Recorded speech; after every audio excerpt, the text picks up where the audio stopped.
Bien, entonces ahora vamos a continuar ya con el último grupo de fármacos que actúan sobre el aparato cardiovascular. Una vez vistos ya los fármacos para el tratamiento de la insuficiencia cardíaca congestiva, vamos a ver ahora los fármacos que se utilizan para el tratamiento de la hipertensión arterial. Aquí vamos a ver algunos de los fármacos que ya vimos en el tratamiento de la insuficiencia cardíaca congestiva, que por el mismo mecanismo de acción que tienen aquí, también nos van a ayudar a controlar la hipertensión arterial. Y veremos también algunos otros que íbamos a dejar para esta ocasión, como son los diuréticos, que los vimos aquí también. Aquí los vamos a explicar un poquito más sus distintos mecanismos de acción, ¿verdad? Pero veremos otros que ya vimos aquí también y que por el mismo mecanismo que tienen, pues van a mejorar notablemente el control de la presión arterial. Entonces, bueno, sin más, nos dedicamos a este grupo de medicamentos.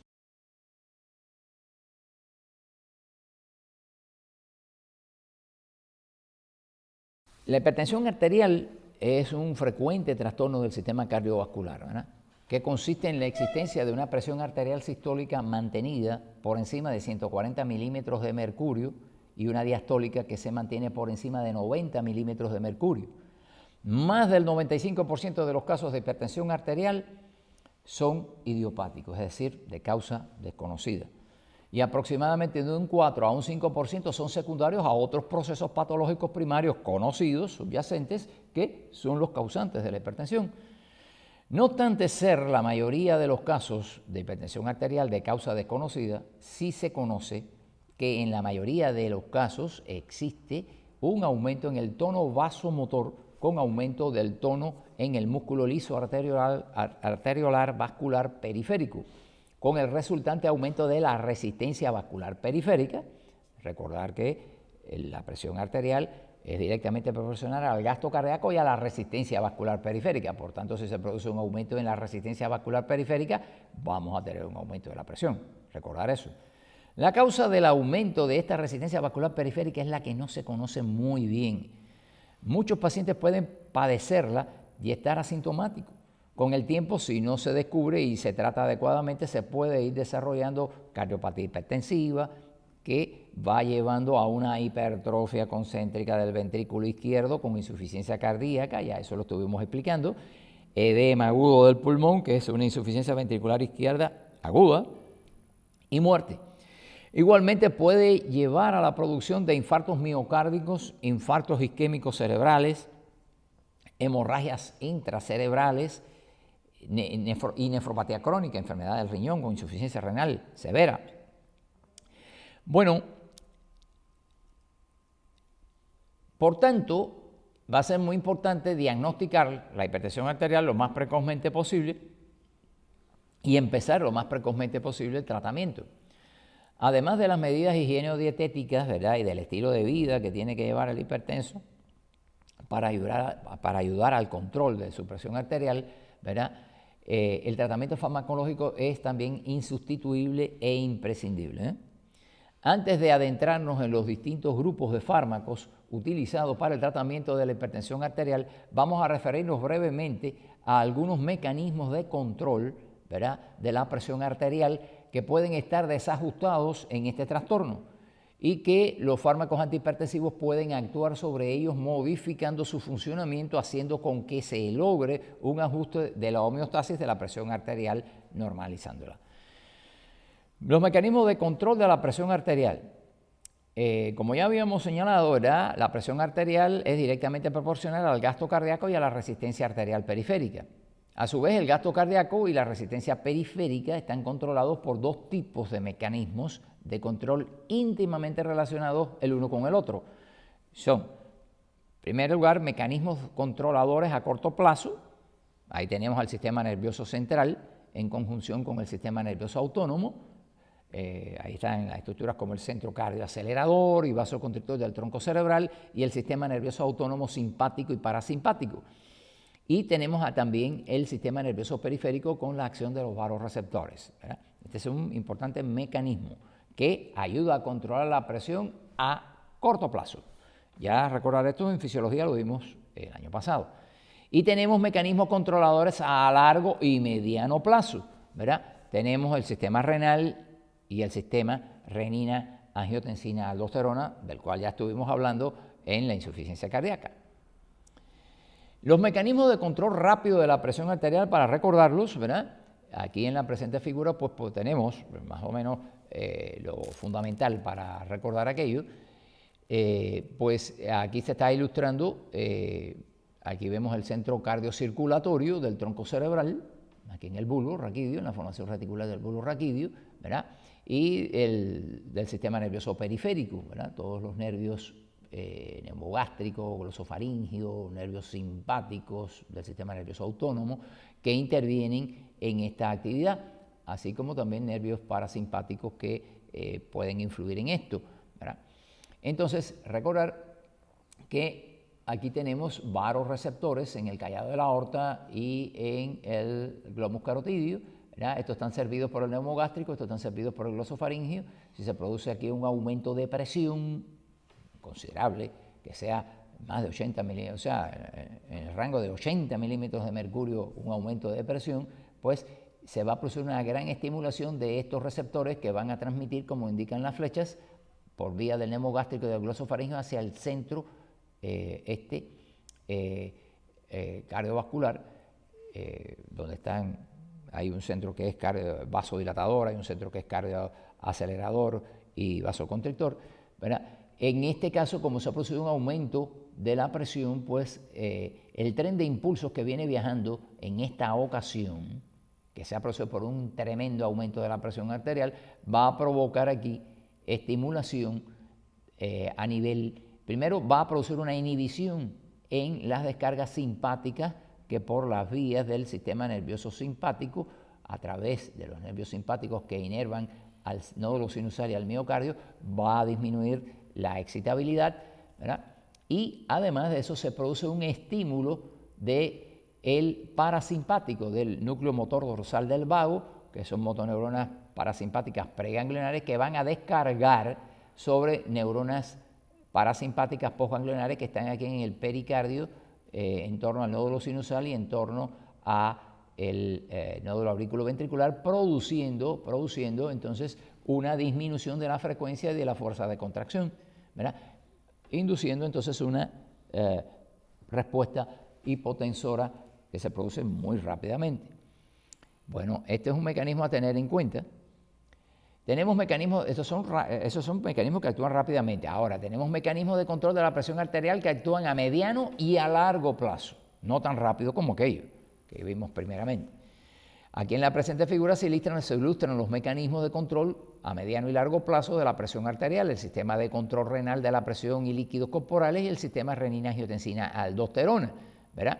Estos mecanismos, como indica el nombre, ¿verdad? Control de la presión arterial a mediano y largo plazo, no producen una acción rápida e inmediata sobre la presión arterial, sino que demoran en desarrollarse, en algunos casos largos minutos o más tiempo, pero actúan de forma constante y sostenida, ¿verdad?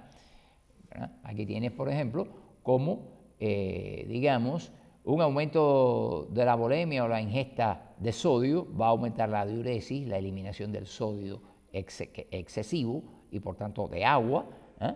Un descenso en la presión arterial, pues lógicamente aumentaría la liberación de renina, provocando el aumento de angiotensina 1, angiotensina 2 cuando pasa ya por los capilares pulmonares, y la angiotensina 2 estimulando acá a la corteza suprarrenal, liberando aldosterona, y la aldosterona estimulando la reabsorción de sodio. La reabsorción de sodio estimula la reabsorción, o sea, el sodio que se estimula su reabsorción con agua, pues hace que se retenga sal y esto hace que aumente la presión arterial. Además, la angiotensina produce aumento del tono vasoconstrictor arterial, que también produce un aumento de la presión arterial. O sea, todos estos mecanismos actúan más lentamente y de forma sostenida. Bueno, sobre estos sistemas, el anterior rápido y este más lento y crónico, y a mediano plazo y largo plazo, pues van a actuar distintos grupos de medicamentos. Algunos de ellos ya los estuvimos viendo, ¿verdad?, cuando hablábamos de la insuficiencia cardíaca.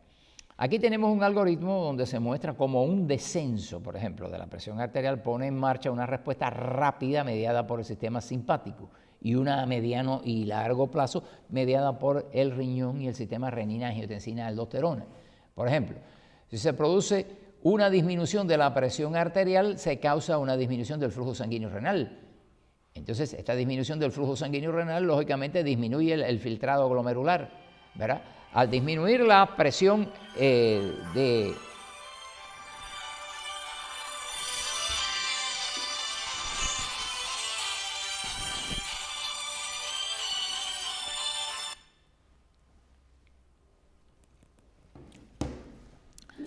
al disminuir la tasa de filtrado glomerular, se produce una retención de agua y de sodio, ¿verdad? Esta retención de agua y sodio, pues lógicamente, porque se produce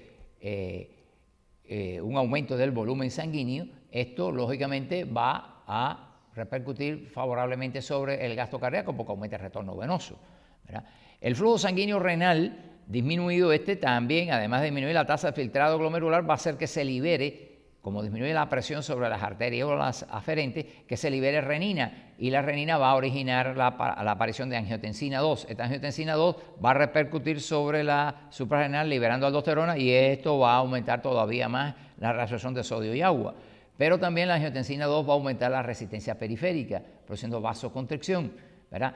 Tanto esto como esto me van a incrementar la presión arterial.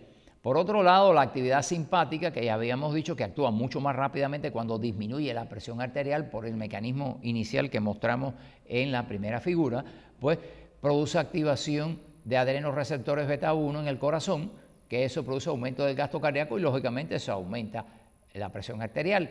Produce activación de receptores alfa 1 que responden a la noradrenalina, ¿verdad? Produciendo en el músculo liso arterial vasoconstricción, y todo esto va a producir un aumento en el sistema venoso, en las venas, moviliza sangre y aumenta el retorno venoso. Esto aumenta también el gasto cardíaco y la presión arterial. Y bueno, también la activación del sistema nervioso simpático con adrenalina y noradrenalina estimula los beta 1 que están en el aparato yuxtaglomerular, y esto aumenta todavía más la liberación de renina, produciendo mayor cantidad de angiotensina 2, que tiene estos efectos que ya habíamos visto. Vean ustedes cómo se relacionan todos estos mecanismos íntimamente unos con los otros. Veamos entonces los medicamentos antihipertensivos que vamos a utilizar para actuar sobre estos mecanismos fisiopatológicos estos mecanismos que no son que se convierten en fisiopatológicos aquí, pero que son mecanismos que tratan de compensar, ¿verdad? Cambios que se producen, pero que aquí, por el hecho de que en la hipertensión arterial existe una vasoconstricción sostenida, que no se conoce muy bien su origen, pues se convierten en armas de doble filo. Bueno, pues vamos a tener como medicamentos antihipertensivos los diuréticos. Vamos a tener los inhibidores de la ECA, enzima convertidora de angiotensina. Vamos a tener bloqueadores de los receptores AT1 de angiotensina 2. Vamos a tener los beta bloqueadores. Vamos a tener los bloqueadores de los canales de calcio. Vamos a tener los medicamentos alfa bloqueadores y otros medicamentos más también que veremos con distintos mecanismos de acción. La estrategia del tratamiento antihipertensivo es la siguiente. El objetivo fundamental es disminuir la morbilidad y la mortalidad cardiovascular y renal. En la mayoría de los casos, el objetivo del tratamiento a un hipertenso es tratar de mantener unas cifras de presión arterial iguales o inferiores a 140,90 milímetros de mercurio en pacientes mayores de 60 años y sobre todo con otros procesos patológicos concurrentes. Se puede ser más flexible aceptando que sus cifras se mantengan entre 130 y 80 a 150,90, ¿verdad? Hay que tener cuidado con aquellos pacientes de avanzada edad con cardiopatía isquémica y comprobada aterosclerosis, en los que la resistencia arterial está incrementada, porque este incremento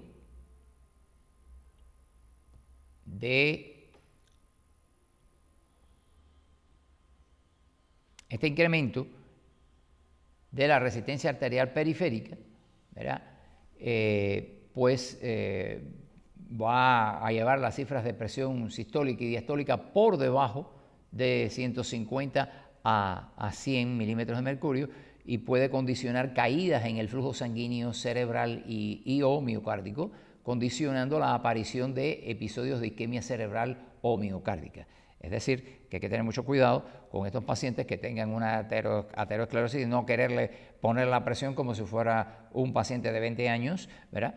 Puesto que por la misma aterosclerosis tiene que tener un poco de elevación la presión arterial para poder llegar a los territorios que están los vasos más rígidos, con mayor resistencia periférica, y por tanto tiene que haber una mayor presión. Por tanto, no es aconsejable disminuir demasiado la presión arterial en estos pacientes. Hay que tener mucho cuidado porque esto es causa.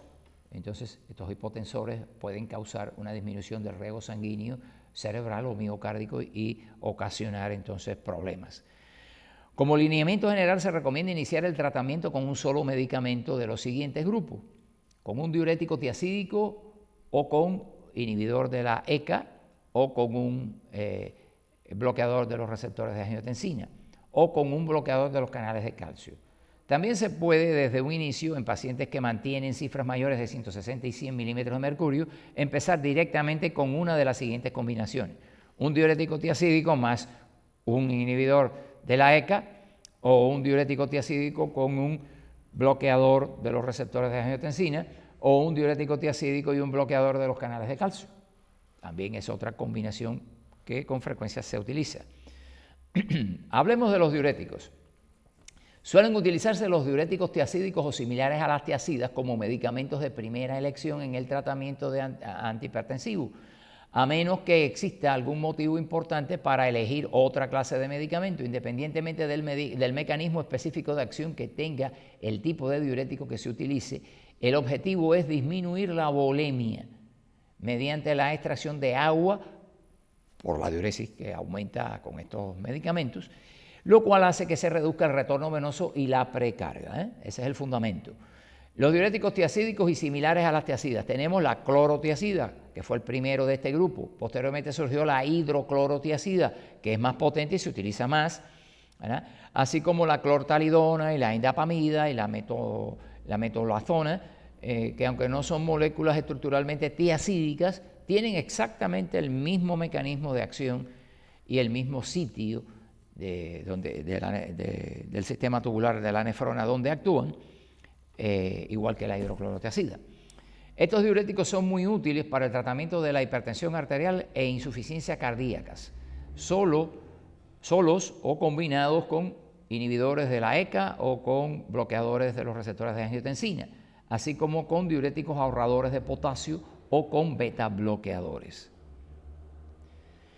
El mecanismo de acción. Bueno, estas tiacidas bloquean la reabsorción de sodio y cloruro en la primera mitad del túbulo contorneado distal. Primera mitad del túbulo contorneado distal.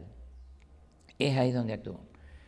En el borde luminal de estas células tubulares, las tiacidas bloquean a una proteína sin portadora, es decir, una proteína que transporta sodio y cloruro, aumentando la concentración luminal del sodio, ¿verdad? Entonces, claro, aquí tienen, por ejemplo, esta es la membrana luminal donde se produce el transporte de sodio y cloruro, ¿verdad? Entonces, sencillamente, y aquí estaría, hacia este lado estaría el capilar peritubular, ¿verdad? Al actuar aquí sobre este sin portador, ¿verdad? Pues sencillamente se deja de transportar sodio, cloruro, ¿verdad? También se afecta un poco el transporte de potasio, ¿verdad?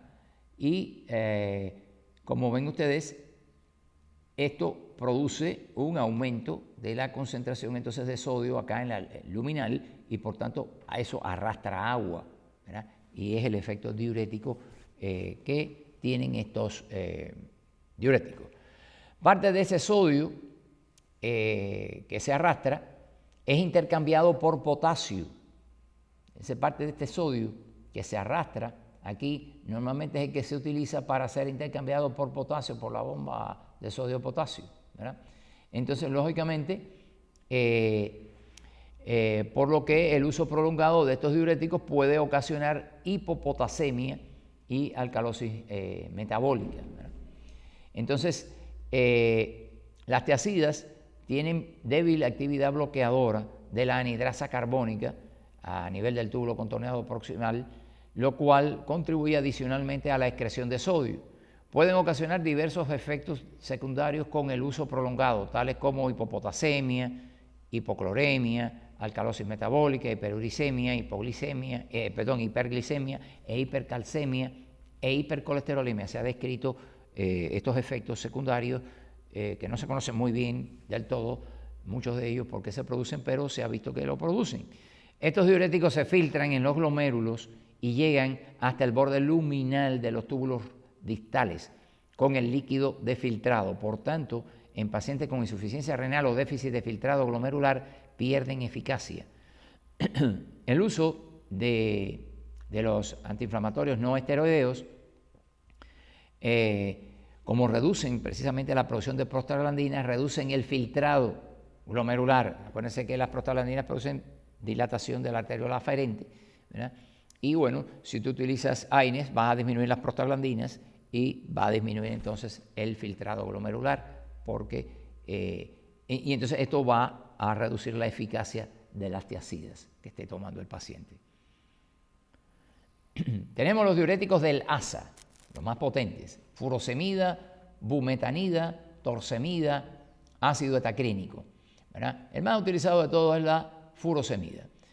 Estos diuréticos actúan en la porción gruesa del asa de Henle, la porción gruesa ascendente del asa de Henle, y son los más potentes de todos. El mecanismo de acción, bueno, es bloquear la reabsorción de sodio, cloruro y potasio a nivel de esa porción gruesa ascendente del asa de Henle, en esta proporción. Por cada 2 cloruros que se bloquea su reabsorción, se bloquea también la reabsorción de un sodio y de un potasio. Inclusive en pacientes con función cerrada. El sodio que queda en la luz del asa como resultado de este bloqueo pasa entonces al túbulo contorneado distal, donde los mecanismos de absorción que vimos ahorita en el grupo anterior de diuréticos, los mecanismos de absorción de sodio que hay son mucho más limitados.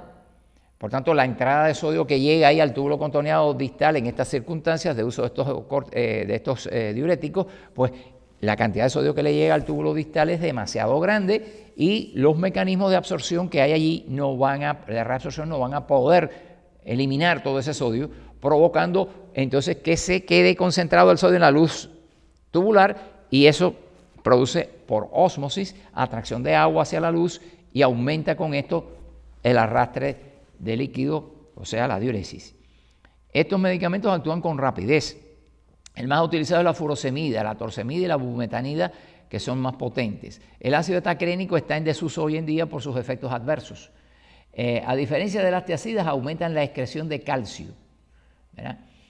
Producen también hipopotasemia más marcada que las tiazidas. Esa es una cosa que hay que tener cuidado, por eso el uso prolongado de ellos hay que tener cuidado con eso. Suelen aumentar el flujo sanguíneo renal y, como dije, en el caso, los AINES disminuyen también la acción de estos diuréticos por el mismo mecanismo que disminuían la acción de las tiazidas, ¿verdad? Aquí tienen el mecanismo de acción, ¿verdad? Se inhibe, se iría el túbulo, o sea, la asa ascendente gruesa de Henle, y se bloquea aquí al portador de sodio y de cloruro y de potasio. Entonces, por cada 2 cloruros que se bloquea un potasio y un sodio. Todo eso queda aquí en la luz. Cuando pasa al túbulo contorneado distal, pues no se puede reabsorber esa enorme cantidad que quedó ahí. Acuérdense que aquí es donde más cantidad, después del túbulo contorneado proximal, es por donde más cantidad de sodio se absorbe.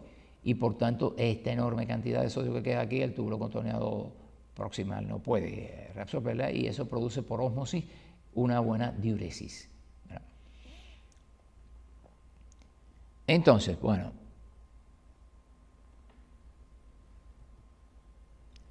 tenemos en tercer lugar los diuréticos ahorradores de potasio. Ahí está la amilorida, el triamtereno, la espironolactona, que ya la estuvimos viendo junto con la eplerenona cuando hablábamos de la insuficiencia cardíaca congestiva, que habíamos visto sus mecanismos de acción.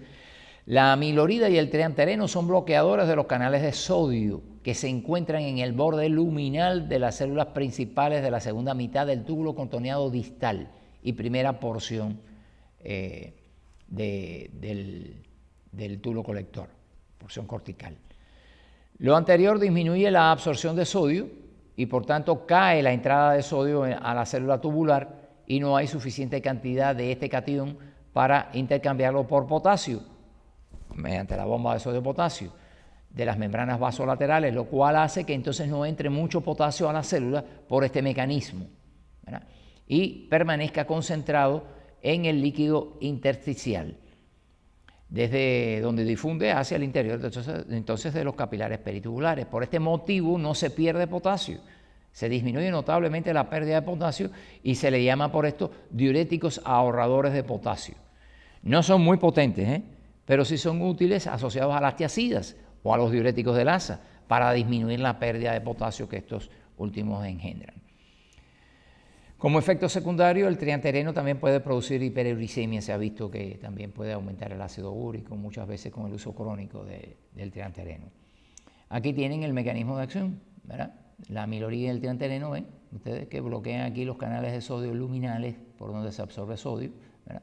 Al haber poco sodio, este sodio va a producir un arrastre de agua, bueno, da diuresis, y lógicamente al estar disminuido el sodio aquí, pues hay una disminución en el intercambio de sodio-potasio, ¿verdad? Este sodio que se absorbía aquí se utilizaba en gran medida para intercambiarlo por potasio. Ahora, como no hay mucho sodio, esto no está funcionando mucho y el potasio se queda en el organismo, pues se ahorra potasio, se evita la pérdida de potasio. La aldosterona ya habíamos visto también que actuaba con mecanismos similares en estas porciones de la nefrona. La espironolactona y la eplerenona, aquí los tenemos precisamente, son también de este grupo de diuréticos ahorradores de potasio, pero por un mecanismo diferente, ¿verdad?, al de la amilorida y el triantereno. Ambos son corticoides sintéticos que compiten con la aldosterona por combinarse, como ven ustedes ahí, con el receptor de aldosterona, que es un receptor de mineralocorticoide, que es lo que es la aldosterona. Y ese tipo de receptor está en el citoplasma de las células principales de la segunda mitad del túbulo distal y la porción cortical del colector. Normalmente la hormona aldosterona, al combinarse con ese receptor, forma un complejo hormona-receptor que entra al núcleo celular y estimula genes de DNA que orientan la producción de las proteínas que constituyen el canal de sodio por donde este catión entra al intersticio celular, o sea, desde el intersticio celular y después desde la luz tubular. La espironolactona y la eplerenona, al combinarse con el receptor, forman un complejo que no permite la translocación de la aldosterona al núcleo, no permite el transporte de la aldosterona al núcleo y por tanto se interrumpe la fabricación de los canales de sodio, deja de entrar el sodio y se interrumpe el intercambio que había por parte de la bomba sodio-potasio que tenía con el potasio, quedando retenido el potasio en sangre y tejido intersticial renal. Se utilizan en los estados edematosos donde generalmente hay hiperaldosteronismo. En los estados edematosos, estos que se producen en la insuficiencia cardíaca, suele haber un trastorno que se llama hiperaldosteronismo secundario, donde está aumentada la producción de aldosterona por el problema de la angiotensina 2 y todo esto, y se produce este hiperaldosteronismo secundario, pues aquí son muy útiles en la insuficiencia cardíaca para combatir los edemas de la insuficiencia cardíaca. En este esquema, pues tenemos una ubicación de los sitios de la nefrona donde actúan los distintos diuréticos. Por ejemplo, aquí tenemos que en el túbulo contorneado proximal actúa la acetazolamida, que es un inhibidor de la anidrasa carbónica, inhibiendo entonces la absorción de bicarbonato en el túbulo contorneado proximal, y tiene también débiles propiedades diuréticas, ¿verdad? Entonces, por este motivo, pues se produce arrastre. También tenemos, como habíamos dicho, aquí en el asa gruesa ascendente de Henle, los más potentes, que son la furosemida, ácido tacrínico, torsemida, bumetanida, que inhiben el simporte de sodio potasio cloruro, ¿verdad?, provocando que entonces se aumente mucho la concentración de sodio aquí que debía haberse absorbido, y cuando llega aquí, los mecanismos que hay aquí no pueden arrastrar, o sea, no pueden absorber toda esa cantidad de sodio y producen entonces la arrastre. Tenemos entonces las tiacidas, hidroclorotiazida y las similares a las tiacidas, que actúan aquí bloqueando el simporte sodio acá en la primera mitad del túbulo contorneado proximal. Es donde actúan. Tenemos entonces también en el túbulo contorneado distal, la segunda porción del túbulo contorneado distal y en la primera del colector, la espironolactona, la amilorida y el triantereno, ¿verdad? La espironolactona, que habíamos visto ya su mecanismo de acción, bloqueando los receptores de mineralocorticoides, evitando que la aldosterona entonces actúe, y la amilorida y el triantereno, que bloquean los canales de sodio luminales, evitando que se pueda reabsorber el sodio. Entonces, bueno, estos serían los sitios más importantes de los grupos más importantes de diuréticos. Los inhibidores de la ECA, bueno, ya habíamos tratado sobre este grupo de fármacos al revisar la insuficiencia cardíaca congestiva. Aquí nos referiremos brevemente de nuevo a ellos por sus efectos directos sobre la hipertensión arterial. Entre estos fármacos tenemos el captopril, el lisinopril, el perindopril, el ramipril, el benacepril y muchos más. Todos son de terminación pril. Todos con el mecanismo de acción común de inhibir a la enzima convertidora de angiotensina 2.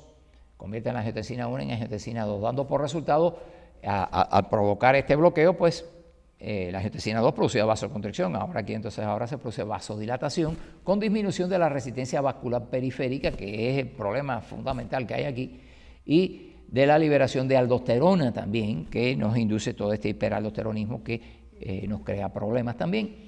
Todo esto propicia una disminución tanto de la poscarga como de la precarga, así como prevención de la remodelación miocárdica estimuladora de la producción de hipertrofia concéntrica ventricular izquierda que ya habíamos señalado. Los usos terapéuticos, bueno, tienen además de los efectos antihipertensivos directos beneficios en cuanto a que pueden retardar la progresión de la nefropatía diabética. En los diabéticos tiene esa ventaja, disminuyendo la albuminuria. Se piensa que sus efectos beneficiosos sobre la función renal sean resultado de la disminución de la presión intraglomerular por la dilatación de las arteriolas eferentes, por la dilatación de las arteriolas eferentes. Son el tratamiento estándar después de un infarto del miocardio y de primera elección para el tratamiento de pacientes con disfunción sistólica. Son también medicamentos de primera línea para el tratamiento de la insuficiencia cardíaca congestiva, como ya habíamos visto, y en hipertensos con nefropatía crónica y pacientes con riesgo elevado de cardiopatía coronariana. La farmacocinética, bueno, todos estos medicamentos, excepto el captopril y el lisinopril, que son profármacos, los demás son, o sea que no son profármacos, son fármacos directos, los demás sí son profármacos y entonces tienen que ser biotransformados para activarse por primer paso hepático en sus metabolitos activos. Todos se eliminan por vía renal, menos el fosinopril, que se elimina principalmente por vía biliar fecal. El único uso endovenoso es el del enalaprilato, que es una forma de enalapril ya activa. Es precisamente el enalapril que se da por vía oral, es un profármaco, y en el hígado las enzimas biotransformadoras lo bioactivan y lo convierten en enalaprilato. Sin embargo, el enalaprilato existe en ampollas para utilizarlos directamente para tener un efecto más rápido. Muy útil también en la insuficiencia cardíaca congestiva ventricular izquierda, que da edema agudo del pulmón, sobre todo relacionado con una hipertensión arterial, pues logra efectos bastante rápidos también. Los bloqueadores de los receptores AT1 de angiotensina 2, que también los habíamos visto, ¿verdad? Bueno, pues aquí están los sartanes, losartán, telmisartán, candesartán, ibersartán, valsartán y otros más. Todos son bloqueadores de los receptores AT1 muy abundantes, de angiotensina 2, que están muy abundantes en la membrana sarcolémica de las fibras musculares lisas arteriales y arteriolares, con lo que impiden la activación de estos receptores por la angiotensina 2 y por tanto producen el mismo efecto que los inhibidores de la ECA, es decir, vasodilatación arterial arteriolar y venosa, así como bloqueo de la secreción de aldosterona. Las células productoras de aldosterona en la corteza suprarrenal tienen también receptores para este tipo, precisamente la angiotensina 2, estimulando esos receptores que están en las células glomerulares, o sea, de la capa glomerular de la suprarrenal, estimulándolo, que es un receptor ligado a una proteína G, provoca la liberación por parte de estas células de la aldosterona. O sea que eso es el mismo receptor que está en las fibras musculares lisas de la pared arteriolar, el que es bloqueado en este caso a nivel de la corteza glomerular. Estos medicamentos, a diferencia de los inhibidores de la ECA, no aumentan la concentración de bradicinina, esa ventaja tienen, ¿verdad? Por tanto, no se asocian con producción de tos seca ni angioedemas. Por lo demás, sus efectos adversos coinciden con los de los inhibidores de la ECA. Los demás efectos adversos pues, son muy parecidos a los de la ECA. Los inhibidores de la renina. Ahí vamos a intercalar entre el grupo anterior y el siguiente a este nuevo grupo que tiene un mecanismo de acción sobre el sistema renina, angiotensina, aldosterona diferente a los grupos inhibidores de la ECA y bloqueadores de los receptores de angiotensina 1, que habíamos visto anteriormente. Se trata del alisquiren, que es un inhibidor selectivo de la enzima renina. Inhibe a la renina, que es la enzima que produce el aparato yuxtaglomerular y es el que transforma el angiotensinógeno en angiotensina 1. Disminuye la presión con tanta eficacia como los inhibidores de la ECA y como los bloqueadores de los receptores AT1 de angiotensina 2. Puede causar diarreas y tos seca y angioedema también, pero menos frecuentemente que los inhibidores de la ECA. Veamos entonces ahora a los beta bloqueadores, que es el cuarto grupo. Son de elección en el tratamiento de hipertensos con cardiopatía o insuficiencia cardíaca, aquí. Entre ellos tenemos atenolol, carvedilol, esmolol, metoprolol, abetalol, propranolol y timolol. Y hay algunos más, es un grupo numeroso. Estos fármacos reducen la presión arterial mediante la reducción del gasto cardíaco, también reducen la actividad simpática sobre la liberación de renina en el aparato yuxtaglomerular, disminuyendo así la producción de angiotensina y aldosterona. El prototipo de este grupo es el propranolol, que como sabemos es un beta bloqueador no selectivo, ¿verdad? Bloquea tanto receptores beta 1 como beta 2. No debe de utilizarse en asmáticos, bronconeumópatas crónicos, con EPOC, bronquitis, etc. Los bloqueadores selectivos beta 1, como el atenolol y el metoprolol, son los que más frecuentemente se prescriben. Existe también el nebivolol, que es un bloqueador beta 1 que también produce vasodilatación por aumentar la producción de óxido nítrico. Los bloqueadores beta no selectivos no deben administrarse, como habíamos dicho ya, en pacientes asmáticos ni con EPOC, porque nos bloquearían también los receptores beta 2 bronquiales, que son los que median aquí la broncodilatación. Aquí tienen el mecanismo de acción, ¿cuál es? Al actuar aquí sobre bloqueando estos receptores beta 1, pues a nivel del aparato yuxtaglomerular cae la producción de renina, ¿verdad? Aquí en el corazón pues disminuye la activación a nivel del nódulo sinusal y del miocardio. Todo esto produce una disminución del gasto cardíaco que lleva a una disminución de la presión arterial. Aquí, al disminuir la renina, disminuye la angiotensina 2, que hace que disminuya la resistencia periférica y por tanto disminuye la presión arterial. La angiotensina 2, al disminuir también, disminuye la producción de aldosterona, que disminuye la retención de sodio, disminuye el volumen sanguíneo y el retorno venoso. Ese retorno venoso disminuye el gasto cardíaco, disminuye la presión arterial, ¿verdad? O sea que, como ven ustedes, son muy eficaces por actuar de esta manera sobre todos estos sistemas. Los usos de los beta bloqueadores. Bueno, en los pacientes hipertensos con cardiopatía concurrente están indicados estos fármacos. Aquellos pacientes que tengan un ataque de arritmia supraventricular, infarto en miocardio previo, angina cardiovascular, insuficiencia cardíaca crónica. No deben de utilizarse en bloqueos AB de segundo y tercer grado, en vasculopatías periféricas, asma bronquial y EPOC. Hay que tener cuidado también en aquellos pacientes que sean coronarianos, que tengan una cardiopatía isquémica importante. Ahí hay que tener cuidado también, ¿no? Porque al disminuir el gasto cardíaco pues pueden inducir también una caída del flujo, recordar eso. Pero en todos los demás casos son extraordinariamente útiles. El esmolol, el metoprolol, el propranolol están disponibles en presentaciones inyectables. Y en el quinto lugar tenemos bloqueadores de los canales de calcio. Están indicados en los hipertensos diabéticos o con angina cardiovascular. Aquí, estos son los que hay que utilizar en estos pacientes, ¿verdad?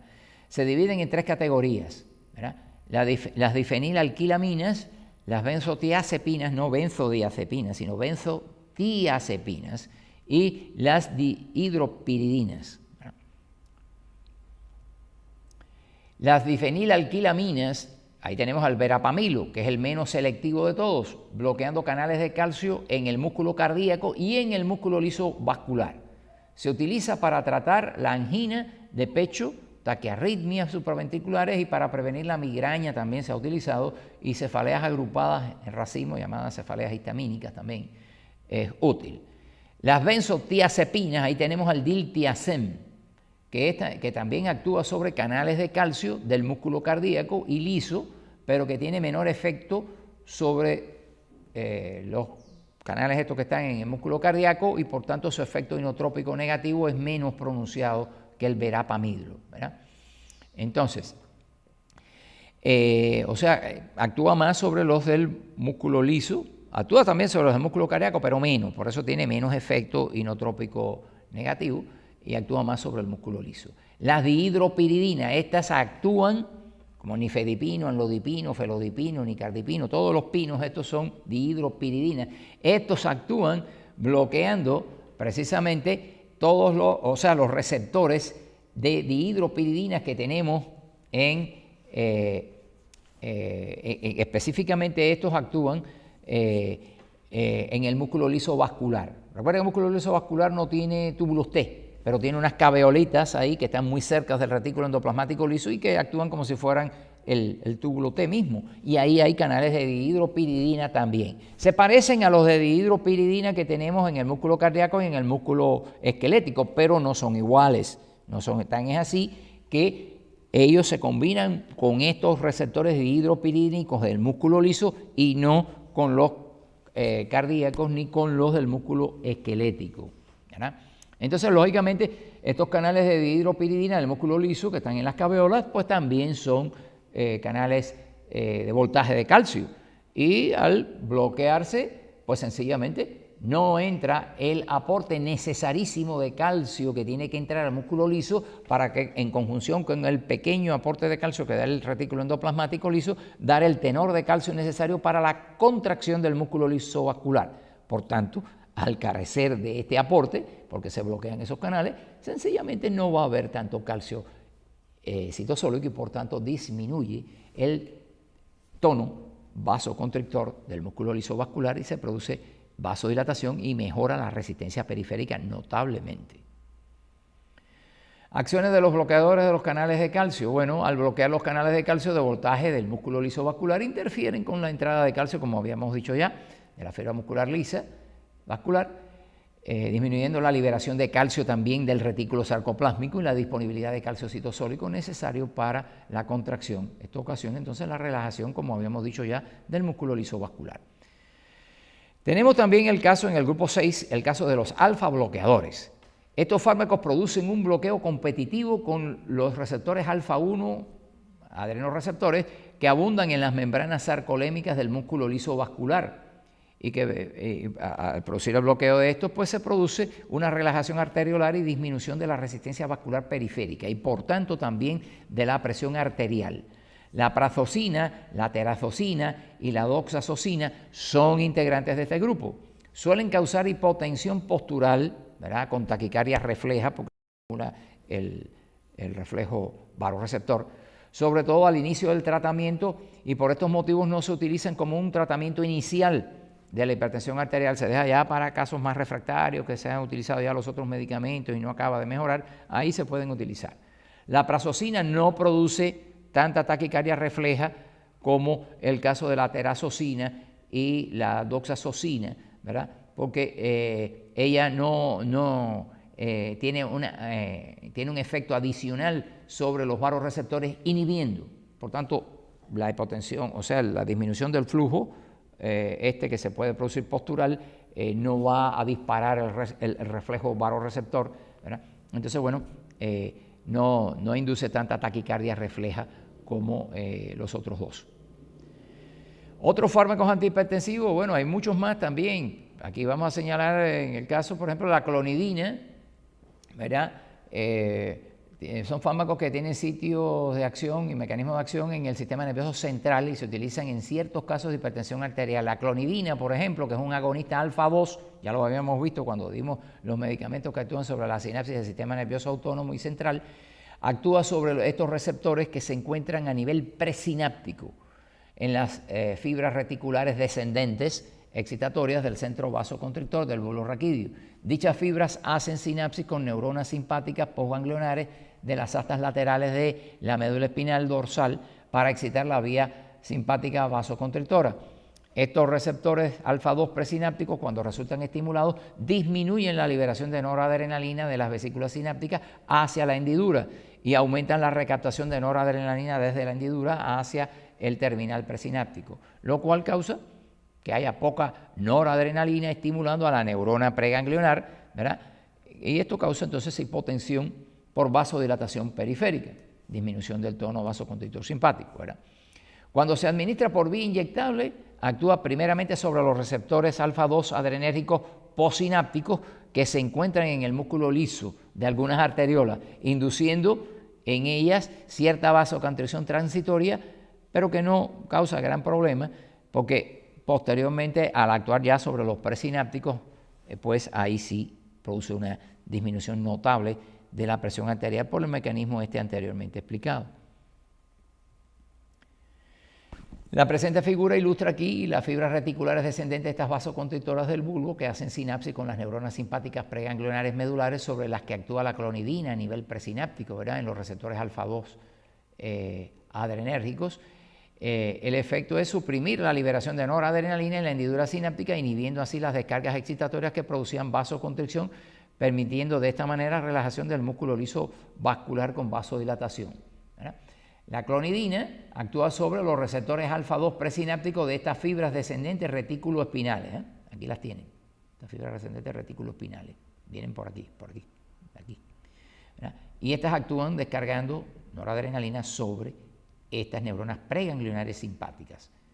Si estas fibras, si la clonidina, por ejemplo, bloquea a los receptores que están en el terminal presináptico no se va a liberar noradrenalina, por tanto esta neurona va a quedar inhibida porque no va a haber noradrenalina en la hendidura sináptica y por tanto esta neurona no va a disparar sobre la postganglionar no va a disparar sobre los vasos periféricos y por tanto no se va a producir la vasoconstricción. Ese sería el mecanismo de acción, ilustrado aquí para que ustedes tengan una idea. Tenemos también la alfa-metildopa, que además de actuar como un agonista alfa-2 presináptico de igual manera que la clonidina, también compite, porque este mecanismo segundo que tiene es muy importante, con el neurotransmisor excitatorio dopa, por utilizar la enzima dopa hidroxilasa, que normalmente convierte a la dopa en noradrenalina. Recuerden que esto es una vía metabólica en la neurona adrenérgica, ¿verdad? La dopa se convierte en noradrenalina por una enzima, ¿verdad?, que hay ahí, pero al bloquearse, pues sencillamente se va a producir un neurotransmisor distinto que se llama alfa-metilnoradrenalina, que no tiene ningún tipo de efecto y por tanto ocasiona inhibición simpática con vasodilatación. Es muy segura para el tratamiento de la hipertensión en la eclampsia y en la preeclampsia en embarazadas.